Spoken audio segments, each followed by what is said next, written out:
What's going on, Lakers fans? Noah Cameras here, and we have a very special edition of the Lakers 248 Roundtable. To my right here is Mr. Noel Sanchez.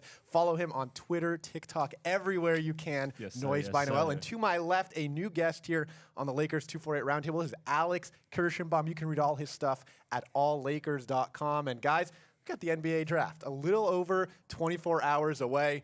A lot to talk about. Trades have already been flying in the NBA. But I want to start with just a very, quick overview of the Lakers' history of the draft. We haven't had a first-round pick in a very long time. Last year, didn't have a first-round pick, although they did get Max Christie in the second round, which he started to look like a pretty good pick right there. 2021, they drafted Isaiah Jackson, but that was part of the Russell Westbrook trade. He went to the Pacers. And you got 2020. They actually drafted Jaden McDaniels. People forget that. Yeah. He'd be a nice guy to have right now. Oops. Yeah, oops there. But he was sent to OKC and then Minnesota as part of the Dennis Schroeder trade. Go back to 2019. They drafted DeAndre Hunter, but he was a part of the Pelicans trade and then went to the Hawks for, we all know, Anthony Davis. Yeah. So Worked out. that one worked out. So all the way back in 2018, that was their last first-round pick, and that was, you guys remember? Yes. Who Moritz wa- Wagner. Mo Wagner, and that one didn't really work out. So it's been a while. brother's good, though. Yeah, his brother's looking good for Franz with the Magic. So He's had- actually playing okay on Yeah. the Magic as a backup. yeah, center. Mo has been better, but he didn't work out for the Lakers at that place. So that's kind of our last few years. So we haven't really had this excitement for a draft in a long time since, Lonzo Ball in 2017. So there's a lot of excitement right now. The Lakers have 17, they have 47, and they have a ton of options. They can trade up, they can trade down, they can make the pick, they can do many different things. So let's just start with a very simple question to get you guys going. What do you think the Lakers should do with that pick? Don't even go into players yet, but what should they do with that pick? I'm going to go a little against the grain here. I kind of want to see them trade up and kind of get someone that's going to be a centerpiece for their future, I think we've all been focusing on kind of right now, which we should. Whenever you have LeBron James and Anthony Davis on your team, you're going to want to be contending.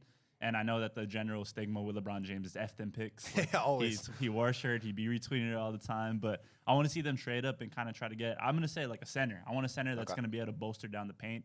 How about Anthony Davis? I think he's going to be happy with that. Okay, so we'll get to some players later, but Alex, what do you think the Lakers, without going into players, what should they do with this pick?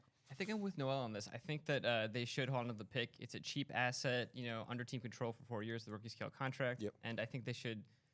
I think they should add more shooting. They also need more playmaking. They do need a backup big. Sorry. So I feel like any of those strategies works.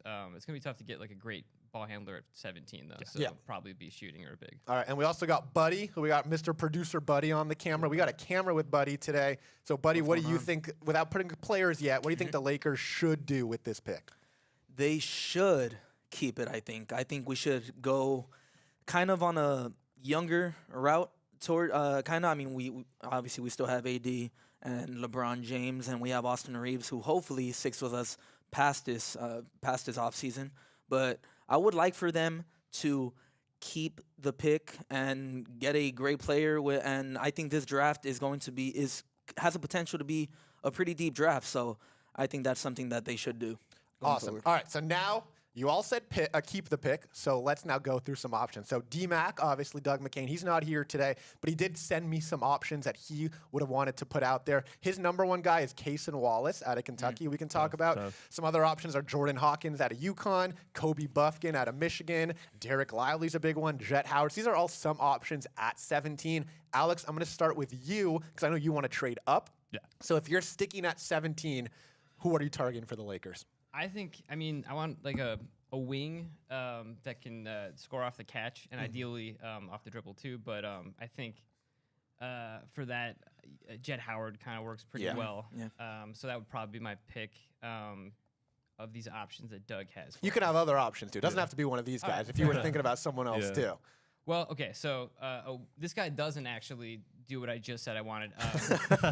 City Sissoko is like this rising guy, pretty athletic, can really get to the rim, and he's like a sneaky good passer. Yeah, really good passer. So I think he'd be a lot of fun. Now, I don't even know if we need, if the Lakers would need to draft him at 17. He might be available late first round, top of the second round. So you could actually trade back. Yeah, so that could be a trade back option, which we'll talk about soon. You want them to trade up into the first round. why and who are you targeting if they're going up, and where potentially could they go? Yeah, I mean, I was checking out that Athletic article that came out Yeah. before the draft, which is perfect timing. Gave us a lot of good options. Really good and stuff. Yeah, a ton of executives are kind of giving their insight, even though they're not technically supposed to be going public with it. Just getting the Always. info out there, so that way all of us fans are able to talk about it and kind of figure out what direction they're going to go in. But I mean, I'm just thinking about it. I don't remember the last time that the Lakers actually drafted and developed a big man. Usually, they stay in their system for a few years. They have their moments. You kind of see the vision, and the Lakers trade them. They try to get. We saw they picked up Dwight Howard and JaVale McGee. That worked out super well in Yes, it did. 2020.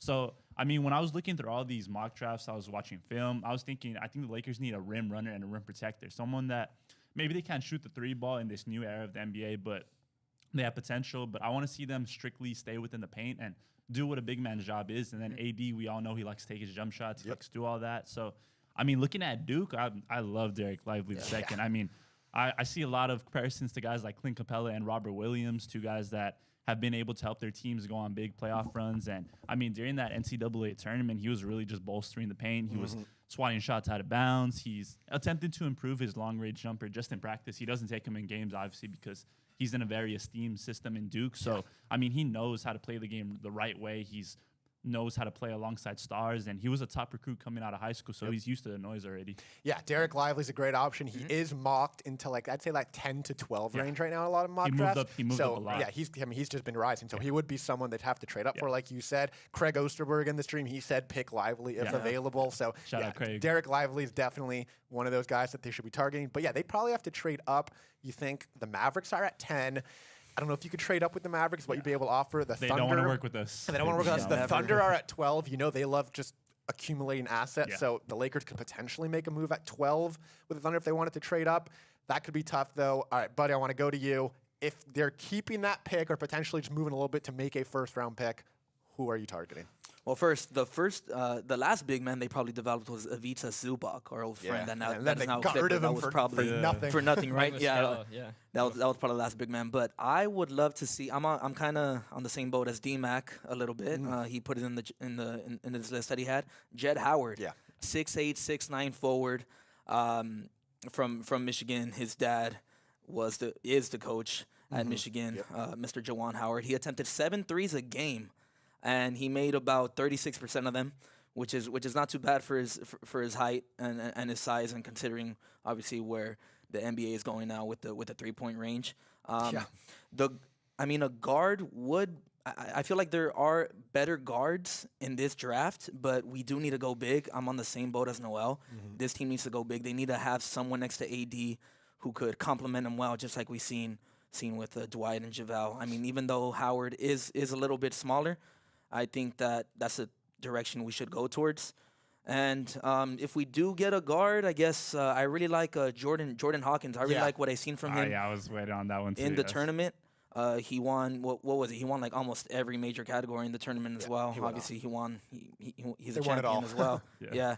And those are the two I would really like. But Jed Howard is definitely number one on my list. for Yeah, I mean, 17. watching the Jordan Hawkins highlights, Yeah, this kid is incredible. Like, shoot. He can shoot. He was taking it to the rim, finishing it on the fast break. And I mean, just what I saw from him, he really thrived in that tournament environment. And I mean, if you're coming to the Lakers, you're going to need to be able to thrive under all the pressure, all the crowd going crazy, but also the downfalls. If you're playing bad, the Laker fans are going to let you hear Yes, it. And they I do. mean, this kid, he's prime time. You know, he's ready for a show. No, I mean, he made a great run in this tournament with UConn, and he showed some stuff. And as for Cason Wallace, that's Doug's guy out of Kentucky. He's a guard.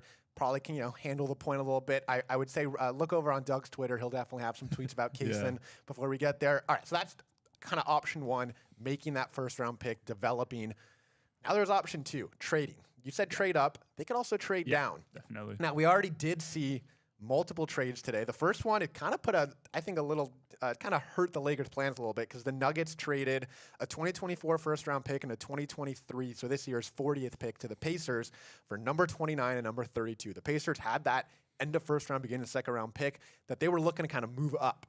Instead, they traded for a 2024 first-round pick, but that kind of hurts the Lakers because the Pacers are obviously someone the Lakers want to trade with a lot. So I think that kind of takes out that option a little bit, but the Timberwolves are looking to trade into the first round. The Jazz have 16 and 28. They can move around. The Nets have 21 and 22. Maybe they'll want to move up. Lakers can get some stuff back. So they have some options. As far as players go, the Athletic article you were talking about kind of listed some players the Lakers have been targeting on those teams. So we got Indiana, Miles Turner and Buddy Hield. We've heard that one before.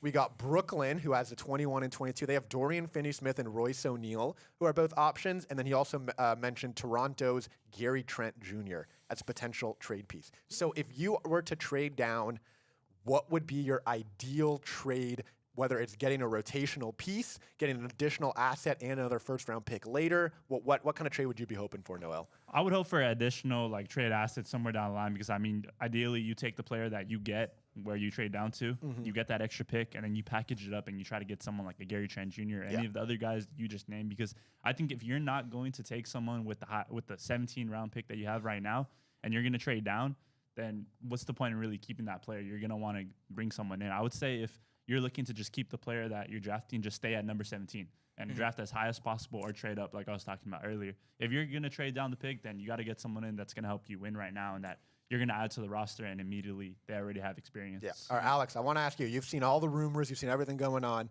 If the Lakers were to make a trade, maybe it's involving Mo Bamba and or Malik Beasley, number 17, whatever it is, what do you think would be their best trade to help this team win right now? Good question. I think I love this Nets trade. This Dorian Finney-Smith and Royce O'Neal. You got defense, you've got 3-point shooting on the wing, which I think is really important. I guess the one thing is like it'd be nice to get like a secondary ball handler a little bit in a deal. None of these proposed trades have that exactly. So I think of the options, I like the fit of Finney-Smith and Royce O'Neal for sure. Yeah, it's hard to really find a point guard, outside of like Chris Paul, but I don't see that being a draft day trade. No, definitely not. No. That'd be a pretty odd draft day trade for the Lakers. He's definitely more of a buyout and then sign Washington's going to wait later. on that too. Yeah, and also Washington should definitely wait. Yeah, we got a couple more comments here. Craig Osterberg says Lakers quit playing small ball. Wallace, Bufkin, other choices. Yeah, so he's not in on those guards as much. He's our jump ahead to the second round. We'll get there, Craig. We got another comment from Matt Levine, who writes for AllLakers.com. He said, personally, trading back makes the most sense. I'm with you, Matt. He said, if they can get a role player like Royce O'Neal and a pick in the mid-20s for 17 and Beasley/Bamba, that's a win. Yeah, I agree. You trade down 4 picks to maybe 21, or even you can get their worst. You get 22, so you trade back 5 picks, and you get someone like Royce O'Neal, who's a great wing. He's a good defender. He really just kind of helps that lineup. I mean, that's a solid. And you're keeping assets, maybe get a second-round pick in there too. I agree. I think that's a good move for them. All right, so that's kind of the 2 options, pick or trade. That's the first round. The Lakers have 2 picks. They got number 47. Usually second-round picks don't mean much, but with the Lakers, they do. They always find their way to hit. hit their second-round picks. I mean, they've had their fair share of second-round hits, even had their fair share of undrafted hits. Shout out Austin Reeves. So second-round pick, number 47. Throw some names out there. Who's someone you think that obviously they might be available, they might not. It's hard to predict second round picks, but that's usually a pick the Lakers are probably going to make. So throw some names out there. Who should we be looking out for? Second round picks. I'm thinking someone. It's going to be a project. Someone's not going to go like you're going to throw in the rotation right away, especially on the Lakers, who kind of was able to improve their roster, and they have a lot of different names that they're going to be throwing out there. So I mean, Imani Bates. I've been high on him ever since high school. I think he had a pretty rough first year when he was technically still supposed to be a senior. So, yeah, he was at Memphis. Then he goes to Eastern Michigan, where it's really just him and Noah Farrakhan. They're going crazy together. They're having fun. No spacing at all. He's taking all the shots. So, I mean, I think if he went to the Lakers system, they're able to work with him there, and then he gets some reps in the G League, and he kind of is able to get stronger. He has a very skinny build. I mean, there's still potential there. He's probably not the same lottery pick, the same number 1 high school prospect he was before, but, I mean, he is very, very solid. What do you guys think? Who so we got Imani Bates. Do you have anyone you're targeting that second round pick? Yeah, Ricky Council IV. Okay. I think that he's very athletic. He gets to the line and he draws contact, gets free throws a lot. He attacks around off the dribble. He's a project in terms of like a jump shooter, but jump shooters can be developed in the NBA. But you can't definitely develop athleticism. Yep. So I like as a project guy. All right, before I get to Buddy, Craig Osterberg says second round Bates or Andre Jackson. So he's on kind of that Imani Bates. Andre Jackson out of Connecticut, that's a good option. You can get that UConn Jordan Hawkins, Andre Jackson, just get it all together. Buddy, I know Noel may have already said who you were going to say, but second round pick, who are you targeting? Yeah, I really do love Imani Bates, but to go in a different direction, I'm going with the senior from Indiana, Trace Jackson Davis. Yeah, I like that He guy. is also 6'9", 245 pounds. He plays a little bigger than he really is. He averaged a double-double, 21 and 11. He would be great in that small ball lineup, kind of fit that Wenyen Gabriel type. I know we're trying to go big. I prefer to go big, but I do like him as a player. I really liked what I've seen from him in his senior year. And he's a solid free throw shooter, and he shot 58% from the field. So I don't think he would be a bad pickup as well. And also, too, honestly, at 47, Jesse Buss, Joey Buss, they know what they're doing, Yeah, man. they always do. do, I wouldn't be mad if they get one of our someone- players. yeah, That'd or be great. someone we Or don't if know. someone we don't know, Yeah. I think it's gonna I work mean, out. I'm sure so. we didn't know a number of the guys they picked in Oh, the past, oh, and we did our 100%. research, and then we see like Yeah, what I they know. said. That's the thing. Like Yeah. we can, we can put our predictions we want for that second round pick, but they know what they're Yeah, doing in yeah. that when they draft, Yeah. especially in the second round. And they're undrafted free agents. I'm Yeah. so excited to see what Scottie Pippen can do with this Oh, team yeah. this year. I'm excited to see what Cole Swider Yeah, he continues was to he do was this hurt year. all last year. Yeah, Yeah, so he's gonna come big. one guy I am looking at that second round pick. I don't think they're going to go for him because he's too much of a big name at this point. But I like Keontae Johnson out of Kansas State. He was at Florida 4 years, transferred to Kansas State last year. To me, just watching him in the tournament, he just looks like an NBA player. You know, he's big, NBA ready. he's tall, not tall, 6'5". He's big though, 230. Kind of like a wing player, and he just looked NBA ready to me, like someone who can just get on the wing and just kind of help your team out. He's a good shooter, so he's someone I was looking for. He shot 40.5% from deep last year. Yeah. That could help from your wing Super spot. tough. And you know, second round pick, you're taking flyers anyway. And I liked his build as far as NBA goes. Yeah. So you know, we'll have to see what they do with that second round pick. It is very exciting though. Now I want to shift gears a little bit. I want to talk about a few trades that happened in the NBA and how you think they're going to affect the Lakers' plans. So number one, we got some breaking news about 20, 30 minutes ago, maybe an hour ago, from Adrian Wojnarowski and Shams Charania. They both kind of had it going, but 3-team trade in the works in the NBA. Celtics acquire Kristaps Porzingis. Clippers acquire Malcolm Brogdon. And the Wizards would get something like Marcus Morris, Amir Coffey, and the 30th pick from the Clippers. Maybe also get Danilo Gallinari. Kind of still working out the details. Yeah. Kristaps Porzingis has to still officially opt into his deal. I think he wants an extension. But if this trade happens, it obviously very much helps the Celtics. I think it really helps the Clippers. So quick reaction to that trade and how you think that could affect what the Lakers do in the draft, especially with the Clippers kind of reloading, the Celtics already reloading. Let's start with you, Noel. I mean, yeah, those are two teams that no matter what, they're going to be there in the playoffs when the Lakers are trying to get that 18th ring. So, I mean, just seeing that they're making big moves just a couple weeks into their offseason, it's definitely a bit of a warning for the Lakers. You know, Lakers can't really play it safe this summer. They need to either go all in and run it back, or they need to be willing to make that big move and add another rotational piece. So, yeah, I think the Lakers are probably going to take a look at everything that's going around the NBA right now. They're going to see all their options going into the draft. And I think this is one of those days where you really don't know what they're going to do until the morning of or even like the hour of the draft. Yeah, no, and there's the Laker ties in that one. Is the Lakers were from the Athletic article, they were looking at Kristaps Porzingis too. They were he was kind of getting linked to the Lakers, and that's obviously a big who could have helped a lot. Now he's now in Boston.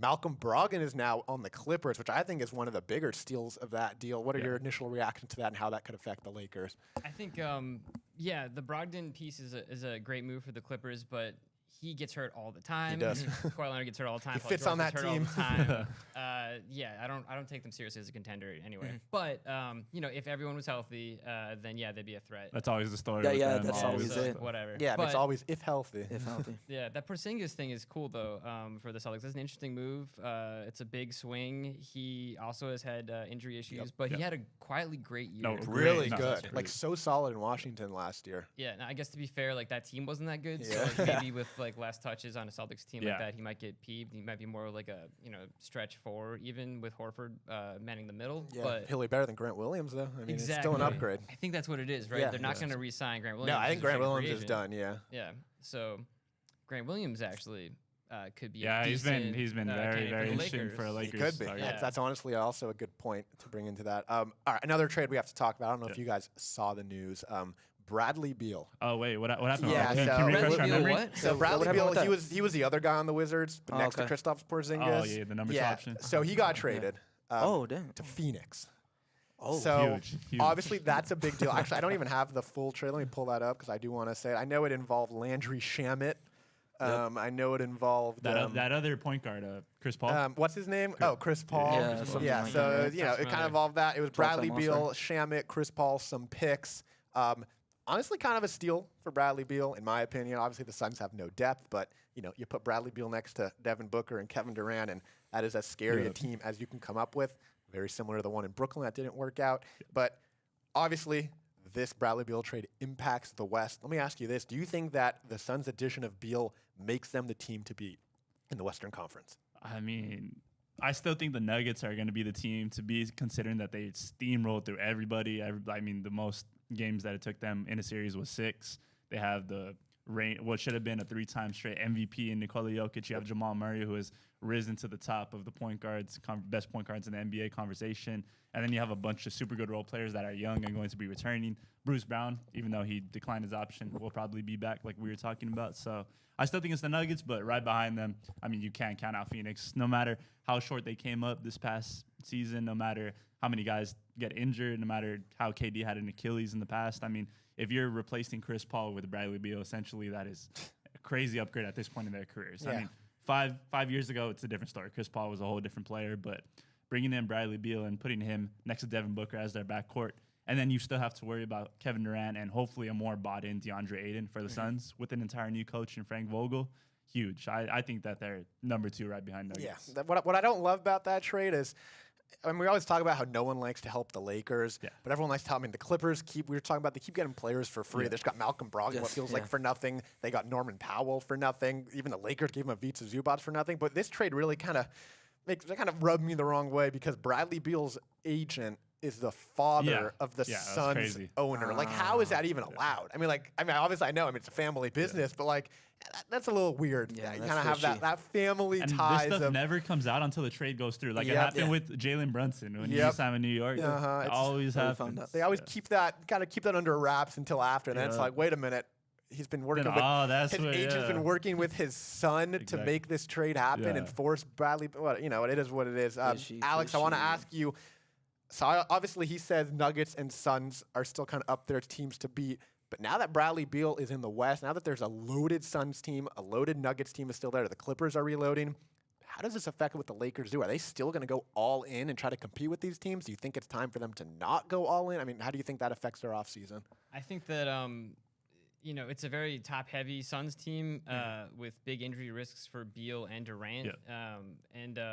Who defends like the best wings on the other team? I guess it's gonna be Booker and It's got to be Durant. Book. Yeah, it's Yeah, got it's to gonna be be- KD doesn't have the same step. He doesn't have that Yeah, step no, he's anymore not with the the same. Achilles. Not He's still a pretty good No, defender. he's definitely- Or like for big guys, that's true. Yeah, bigger. Yeah, it's true. Yeah, they have no wing defenders. For Right. Book, I think Book, he's gonna have to be the guy to step up and like kind of step away a little bit from offense, which sucks because he's Yeah, because he's Yeah. he been can going- drop You've 40 seen what he points did per in the game. playoffs. if he's he gonna really have to. wants Yeah, I think this is where Beal is gonna have to show like, hey, we made the move for you. Like, I'm gonna step up and show us what you can do. You've been in Washington for so long. Yeah, that's the thing too. Like Beal, his 3-point shooting has been kind of whatever the last couple years, but he's also been doing everything for that team. So more off the ball, I think he will be a better 3-point option. But yeah, I think that if healthy, the Suns are probably the second best team right now. But we don't know what they're gonna do with DeAndre Ayton yet. Like, Yeah. I Yeah, think he that can be moved. It's crazy that they didn't have to trade him in that trade, in my opinion. The fact Yeah. they were able to hang on to him Yeah. and get Beal, like that just seems crazy to me. Yeah, and there was rumors too about him going to Boston before Uh-huh. Porzingis. I know they were talking about it this morning. Yeah, Aiden's probably going to get moved. I mean, you'd think like this team, they don't need a point guard because they have enough ball handlers. They need just like 2 just defenders in that, like whether it's a wing defender and then just a big defender. yeah. Like they just need 2 defenders in that lineup, and then they're probably pretty set to run away in that Western Conference. Assuming health. Yeah, I do have a pitch for them. Yeah. But maybe I shouldn't tell Nah, them. yeah, they're not what. Well, maybe they're They're not. They could be. Well, Let's okay. hear it. Okay, so the Brooklyn Nets have a zillion assets, right? But they Yep. got Nick Claxton for like $10 million. Aiden's making, I think, like low 30s next Yeah. year. And then they got like the Finney Smith contract, Royce O'Neal, whatever. I mean, you could try it. I don't know if they would do like Cam Johnson. I don't think they would take Cam Johnson back. I think he's too good. Yeah, he's too Yeah, good. I don't think he'd want. I don't know if I he'd mean, want to go like back. Royce O'Neal is probably the best they could get as far as a wing. Yeah. And they're out of first round picks. They pretty much traded all their second. The problem is they just don't have assets at this point. I mean, the Suns are out of assets. They traded. Yeah. The fact that the only reason they didn't include a first round pick in the Beal trade is because they already traded all their first round picks Right. to get Kevin Durant. So I just don't think they have the assets to make a trade. So I don't know. They're in an interesting spot, but they're always going to get those vet minimum deals of people just looking to trying to win ring and chase. ring chase. And No, that was my thing too. When I was looking, I was like, all right, maybe originally people were going to be looking at the Lakers. They made this whole roster change. You have some nice young pieces, so vets can be like, all right, maybe I'm gonna go there and try to win in LA. But now that Phoenix is top heavy, they're like, maybe we should go to Phoenix instead. I know that's probably going to affect them. all right, buddy, your quick takes on it, and then we'll get out of here. Yeah, I think this means everything. Obviously, Suns and Lakers, same division. This is a copycat league 5 different championships in the past, and 5 different champions in the past 5 years. Yeah. Hasn't been done since Wide open. 77, since 81. So everyone feels like if we make this one move, we're in. Yeah. We're the favorites. Suns aren't the favorites. I think they're arguably too. And then with things just changing throughout, you just never know. But I think this affects Lakers a lot. I don't know if they're gonna go that 3-star route. A lot of fans still have PTSD from that, including myself. I'm just speaking for myself, but I'm through Twitter and all that, I've been hearing that. But we'll see what happens. I would like for them to maybe just to refine around the edges, maybe get a big like we've been talking about, get another ball handler as well. But I think this means everything, and this is a big summer for every team. Yep. Including the Lakers. Putting you guys on the spot. Last thing, bold prediction for tomorrow's draft. Doesn't have to be Lakers centered if you don't have one Lakers centered. Yeah. I can give you a second to think, but I want a bold prediction for tomorrow's draft. While we do that, make sure you give all your takes down below. Who should the Lakers draft at 17? Should they trade that pick up or down? Who should they take in the second round at number 47? Who's your ideal trade target? And then what does this Bradley Beal trade mean for the Lakers? Do they need to reload? Do they need to restock? Or do they need to maybe take a step back and say maybe this isn't the year? We want all your takes. I also want your bold prediction for the draft. All right, who has a bold prediction? Buddy, you got one? Anyone here who wants to go? I know I was going first. Bold prediction for tomorrow's draft. All right, it's not going to be like a very specific one, Yeah, but fine. I think the Lakers are going to hop in on some type of big 3-team or 4-team trade because I seriously think that the entire league is looking at these moves that were just made, and then they're going to start panicking. We already see that. I know they said Dame talks are shut down, Yeah, but they always say I that. still think that number 3 pick for Paul George is might happen. So you got to even. So you said we're going to be specific, but here's a very specific bold prediction. Not specific for the Lakers. No, I think yeah. No, I Lakers, don't are gonna, either. Lakers are gonna hop in on some type of 3. I think they like 3-team, 4-team trades. They I do. think they like getting The back multiple Westbrook players. one was a 5-team trade. Exactly. Hard to do. It was hard to execute. I All think they right, hop into so something. Lakers hop into a 3 or 4-team trade, maybe involving Paul George, number 3 pick. Blazers, we'll see. Alex, bold prediction for us. Okay, for the Lakers, I would say they just trade down and it's a chill draft for them. Okay. They draft somebody in their 20s and do Yeah. a marginal upgrade. Overall, crazy draft prediction. I was going to do a Portland thing as well, especially since we heard that Brandon Miller is not going to be selected by the Hornets. That Yeah. could be Yeah. smoke Yeah, that they're that's doing the on thing. purpose to obfuscate what they're actually going to do. They could just take a scoop. They want to freak out Portland, but I think they're going to do it. And then Scoot is going to go to Portland, right? So then Portland's going to flip Dame. That's my prediction. Ooh, Wow. okay. So you say all the smoke of Dame not being available is smoke, and that Scoot's going to be their point guard. Buddy, quick bold prediction before we get out. Bold prediction: the Lakers use that 17 pick and whatever else they have for Buddy and Miles. Oh, okay. Buddy so for Buddy Buddy. wants Buddy on the Buddy, Lakers. Buddy. That's a trade. My buddy. We've been talking about that trade for I would take that. what has in it a been, heartbeat. 3 year. years now? 3 years, okay. I mean, Buddy, Miles Turner wanted it yeah, himself. Miles Yeah. Turner, Buddy. He did. So that's a great bold prediction. I'd love to personally see that trade. I think we'd all love to see that trade. We can cross our fingers that Buddy Hield and Miles Turner ends up in LA. Could be tough, but I love that bold prediction. And thank you all so much for watching. Again, we want all your takes down below on all these things. And make sure you like the video, subscribe to the channel, hit that notification bell, and just make sure you keep tuning in all offseason long for great Lakers content. Thanks so much for watching. This is Noel. This is Alex. Buddy on the camera. I'm Noah. We'll see you next time. And until next time, go Lakers! It's a parade inside my city. Yeah.